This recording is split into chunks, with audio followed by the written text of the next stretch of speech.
से दक्षिणी गाजा के शहर रफा में इजरायली सेना ने हमले शुरू किए। रफा में 20 दिन से ज्यादा की भीषण जंग में इजरायल की आईडीएफ ने हमास के 70 ठिकानों पर हवाई हमले किए।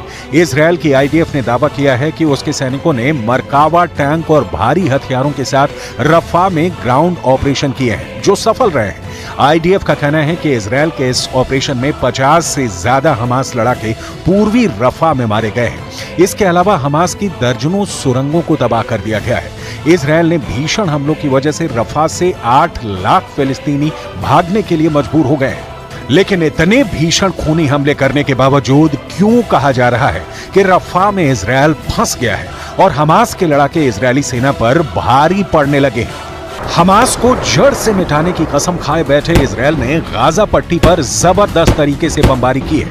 तास की रिपोर्ट के मुताबिक हमास पोलित ब्यूरो के सदस्य ओसामा हमदान ने बताया था कि 7 अक्टूबर से लेकर 6 नवंबर 2023 तक गाजा पर 35,000 टन विस्फोटकों से भरे बम गिराए गए हैं।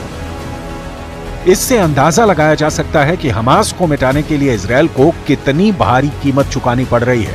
इधर तमाम दबावों के बावजूद नेतन्याहू रफा में खूनी जंग पर उतारू हैं। हमास की सशस्त्र शाखा एज़ेदीन अल कसम ब्रिगेड ने कहा है कि उसने इजरायल के अश्कलोन बंदरगाह की ओर रॉकेटों की बौछार की और उत्तरी गाजा में जबालिया शरणार्थी शिविर में एक इजरायली कमांडो सेंटर को निशाना बनाया। हमास का दावा है कि इजरायल के सबसे घातक मरकावा टैंक को तबाह कर रहा है। उनके दर्जनों सैनिकों को हफ्ते भर में मार चुका है। हमास के ये दावे साबित करते हैं कि हमास रफा में इजरायली सेना को अपने जाल में फंसा चुका है। हमास के दावे के मुताबिक इजरायल की तरफ से गिराए गए बम परमाणु बमों से होने वाले नुकसान से भी ज्यादा है। यूरोमेड मॉनिटर की रिपोर्ट के मुताबिक हमदान की बात सच भी साबित होती हुई नजर आ रही है, क्योंकि हिरोशिमा पर गिराए गए परमाणु बम से हुआ नुकसान 15,000 टन विस्फोटकों के बराबर होने वाली तबाही के समान था। ऐसे में गाजा पट्टी पर गिराए गए विस्फोटक परमाणु बम से भी 2 गुना ज्यादा शक्तिशाली हैं। गाजा पट्टी की कुल आबादी 23 लाख है, जिसमें से 10 लाख के करीब अकेले इसकी राजधानी गाजा सिटी में रहते थे। गाजा सिटी पट्टी के उत्तरी हिस्से में मौजूद है, जहां इजरायल ने सबसे ज्यादा बमबारी की थी। इधर प्रधानमंत्री नेतन्याहू ने रफा में ऑपरेशन नकबा जैसी जंग शुरू कर रखी है, जिसकी वजह से 15 लाख फिलिस्तीनी रफा से भागने को मजबूर हो रहे हैं। गाजा युद्ध अब उस दौर में पहुंच चुका है जहां लाशें गिनना भी मुश्किल हो गया है। लेकिन अब सवाल उठता है, आखिर 200 दिन की जंग के बाद भी हमास इजरायली सैनिकों को मारने और बंधक बनाने का दावा कैसे कर रहा है? कहीं ऐसा तो नहीं कि इजरायल को गाजा जंग बहुत भारी पड़ रही है?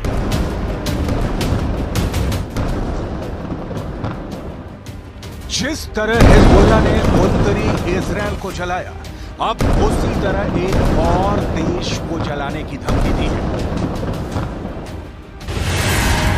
मिसाइलों से भून डालेगा हिजबुल्लाह। पहले इजरायल, फिर अमेरिका और साइप्रस टारगेट पर। हिजबुल्लाह ने कहा, इतनी मिसाइलें मारेंगे कि भागोगे कहां से और बचोगे कहां से, क्योंकि अब मिसाइलों से भून डालेगा हिजबुल्लाह।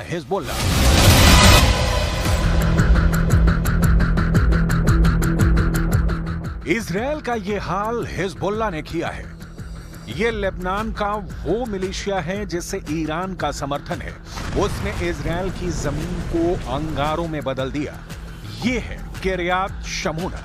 इजरायल लेबनान बॉर्डर पर इस शहर को हिजबुल्लाह ऐसे हमले कर रहा है कि चारों तरफ आग लगी हुई है। उत्तरी इजरायल में आग लगाने के बाद अब हिजबुल्लाह के टारगेट कमांडर की नजरें 90 डिग्री मुड़ गई हैं। पहले हिजबुल्लाह ने दक्षिण में इजरायल को जलाया, अब 90 डिग्री पर हमला करके हिजबुल्लाह साइप्रस को जलाने की वार्निंग दे रहा है। सवाल है कि आखिर साइप्रस पर क्यों भड़क रहा है नसरल्लाह? साइप्रस को मिसाइलों से क्यों भून डालेगा हिजबुल्लाह? हिजबुल्लाह के प्रमुख हसन नसरल्लाह ने इजरायल से बहुत ही साफ शब्दों में कहा कि अगर इजरायल के साथ जंग हुई तो वहां एक भी जगह सुरक्षित नहीं बचेगी। लेकिन बड़ी धमकी इजरायल के दोस्त साइप्रस को दी गई है। साइप्रस पूर्वी भूमध्य सागर के बीचों बीच यूरोप का एक देश है। इस आइलैंड का क्षेत्रफल भारत के त्रिपुरा से भी छोटा है। नसरल्लाह की धमकी देखकर तेल अवीव से लेकर वॉशिंगटन डीसी तक सबके होश उड़े हुए हैं।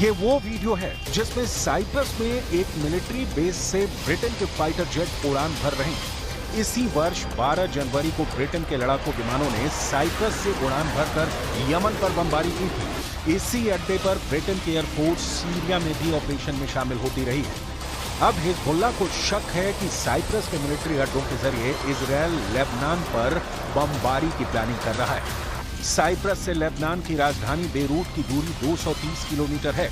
यही वजह है कि एयर ऑपरेशन के लिए साइप्रस के एयरबेस इजरायल के लिए बड़ी मदद साबित हो सकते हैं। दक्षिण साइप्रस में ब्रिटेन के 2 मिलिट्री बेस हैं। इसमें दक्षिण पश्चिम में अकरोतरी एयरबेस है, जबकि दक्षिण पूर्व में धकेलिया मिलिट्री बेस है, जहां ऐसे रडार और कम्युनिकेशन सिस्टम लगे हुए हैं जो रूस तक अपनी नजर रखते हैं। यानी पूरे पश्चिम एशिया पर यहां से नजर रखी जा सकती है। लेबनान में हिजबुल्लाह की टोह भी इसी बेस के जरिए ली जाती है।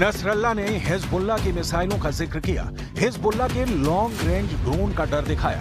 नसरल्लाह ने साइप्रस पर बड़ा हमला करने की धमकी दी है। हिजबुल्लाह के टारगेट पर साइप्रस के वो मिलिट्री बेस हैं जहां से ब्रिटेन और अमेरिका की सेनाएं ऑपरेट करती रही हैं। हिजबुल्लाह का दावा है कि अब ऐसे मिलिट्री अड्डों का इस्तेमाल इजरायल की सेना भी करने लगी है। नसरल्लाह ने कहा